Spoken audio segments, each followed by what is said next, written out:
Hello, everyone. Welcome to the 14th episode of Coach B Weekly. I'm Ethan Moy. I'm here with Coach B. Coach B, it's the last weekend of the regular season. It's pretty crazy how fast it seems to go every year, don't you think? Yeah, once you get in and you start, going through the process of getting through our conference schedule and, you got your routines of each day and what you're doing, it does go pretty fast. And when you always got a goal and a next game ahead of you, those days seem to go by really quick because you're always, working towards something instead of just kind of, laying around and just waiting for it to come. You're always working towards it. And it doesn't seem like there's ever enough time to get as prepared as you want to be. Especially even with like the set schedule of the Saturday Monday split, just always could seem to use a little bit more time there. Yeah, well, especially when you go on the road for two in a row, and then you got that one day in between. Right. That Sunday is always such a grind. It's such a real early up in the morning and going to bed real late. So that's right. So this weekend, with a split, started with Central Connecticut, a win there, and then a loss at Bryant last night. We'll start with Central Connecticut, a 62-39 victory. Held Central Connecticut season low points at 39, like I said, and you shot 50% from the field. Would you say, looking back at that game, would be one of the most complete games that the team's played so far this season? Yeah, I would say it was one of the games that we played with the most passion. Okay. With Anna and Nikki being out, that was a big test for us as a team to step up and to, on their home floor, nonetheless. On their floor. Yeah. And obviously these are games that everyone's, focusing in on down the stretch that, they're all very meaningful.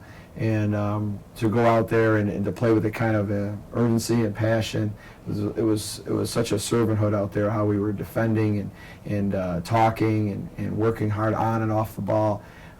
We made everything difficult for them. Right. A lot of contested longer shots, no real clean looks. And, we really found a great pace in that game.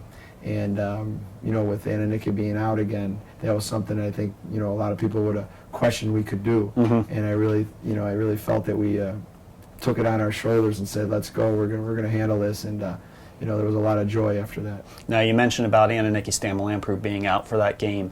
Two players that stepped up out in her absence were Nia Adams and Shakeema Dashiell, both tied or set season highs in points and, just seemed very comfortable out there with the extended minutes. What were you most impressed with both of them during that game?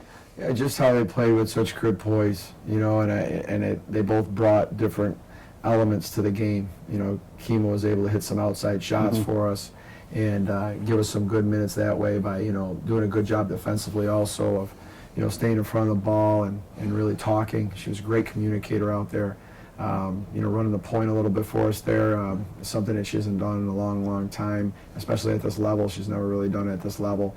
Go all the way back to high school when she used to do that. And with Nia, finding her way defensively of being one of the better defenders in that game all around, getting steals and tips and really sliding her feet real well and doing a great job and offensively getting to the basket and finishing.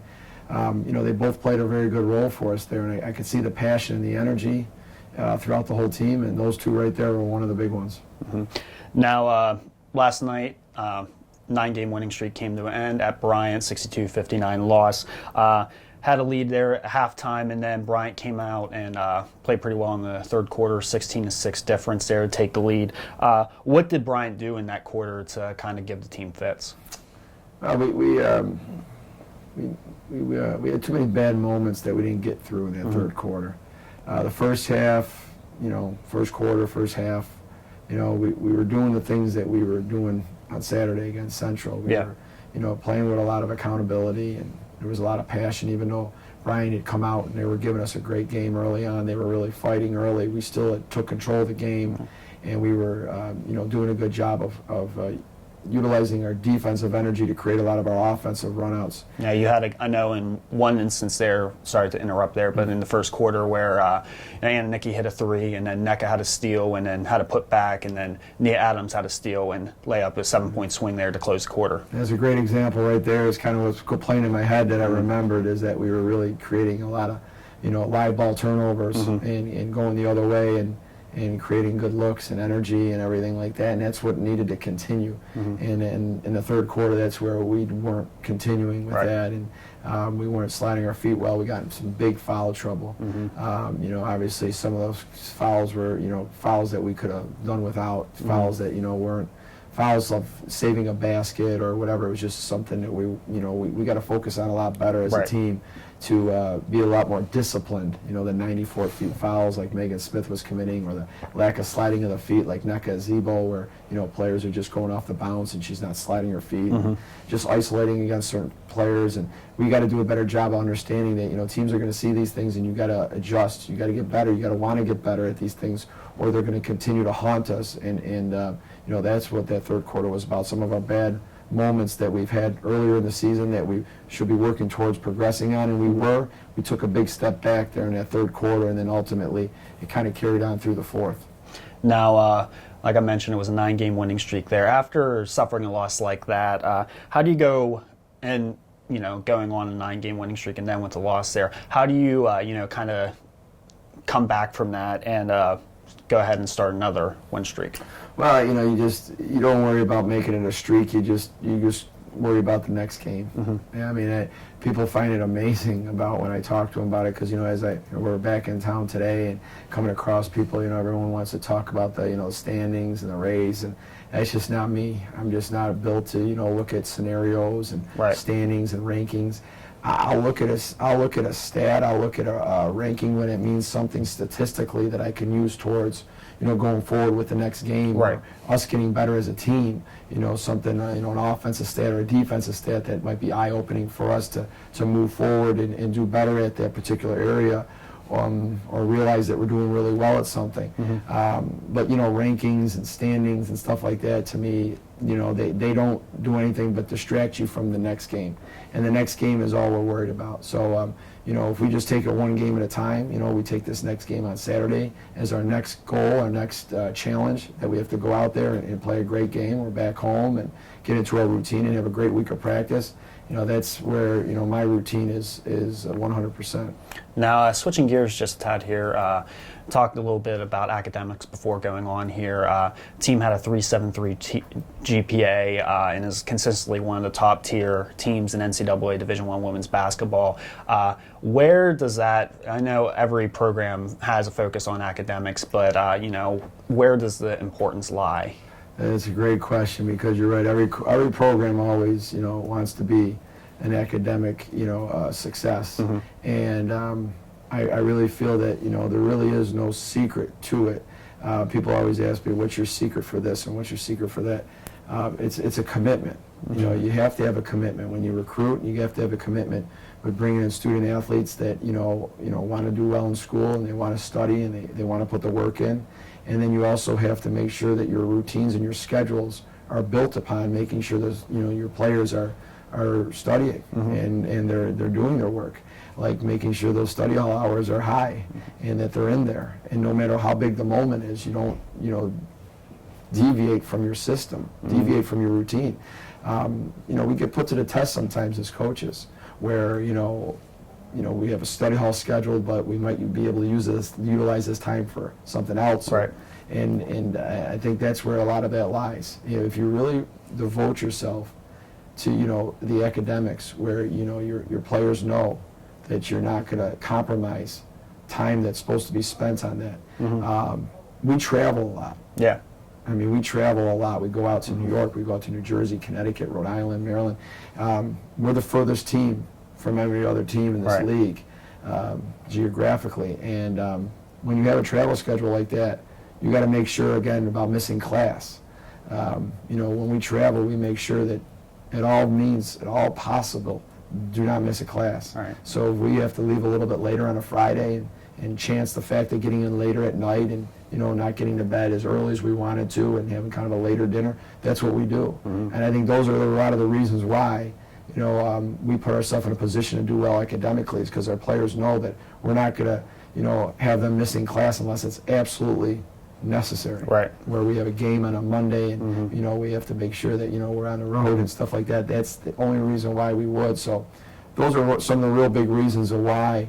And again, the constant culture of this team being accountable and knowing that they're here to do two things. They're here to play basketball, but they're also here to get an education and not just do it half-heartedly. Right. Neither one of those can be half-hearted. Right. They all have to be done with passion, both of them. And our players get that right away, and they understand, and the culture kind of continues on. And as a coach, you never want to sit back. It never takes care of itself. You know, I try to tell that to people also. Like, they think, like, you know, well, you get a team that has good academics, and the other kids come in, and they follow those kids. Well, it's great to have player-driven standards. There's no question about that. That's great to have. But why are people the way they are? Are they the way they are because they were born that way? Do they come out and this is a good kid? Right. No, they're a good kid because they've been put into some structure that have been teaching them to be a good kid. You know, that's why the people that are in position to teach these kids have to do the job. And it's a great way to look at it, where people sometimes lose the concept of that. You know, good kids are good kids because they've been put in good structure and been held accountable, and they've been taught to do those things. Once you stop doing that and you think it takes care of itself, it won't. Yeah, and slack off. Slack off. Yeah. And Coach Marita does a great job of monitoring the academics, and the professors here at the university do a great job of communicating to us on how they're doing. You know, Associate AD Sean Simmons is always in communication with us. There's people behind the scenes that really do a great job of giving these kids the support that they need also at the school. And I'm very proud of that. And we're going to continue to work as hard as we can on both areas, both academics and basketball, and we're never going to compromise either one. And as I saw the dedication here this morning firsthand when Keema and Jocelyn were quizzing each other on flashcards while we were in the airport. So coming down the escalator. Right, exactly. They were just quizzing each other. Be careful, you don't want the escalator. You got to kind of watch your step, but you know, it's good to see that kind of dedication. It was really good. I remember seeing that also this morning. And another thing that was great about it too is I saw the excitement. Rebecca was kind of getting involved a little bit with the flashcard. She was in front of me as we were coming down the escalator. She answered her question correctly, and she kind of pumped her fist like she would on the back. Learning can be fun. Learning can be fun. Yes, and that's the thing. You know, people ask us, you know, what's your culture? You know, what is your culture? Because people sometimes are interested after they watch us play. They want me to describe our culture. Well, we live by pillars, and if you know those, that's our culture. Right.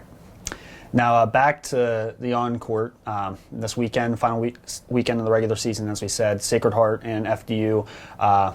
You know, like I said, final weekend of the regular season, two really big games. How do you come away with a pair of victories? Well, like I always say, one at a time. Saturday's our next game. Focus really big on that game.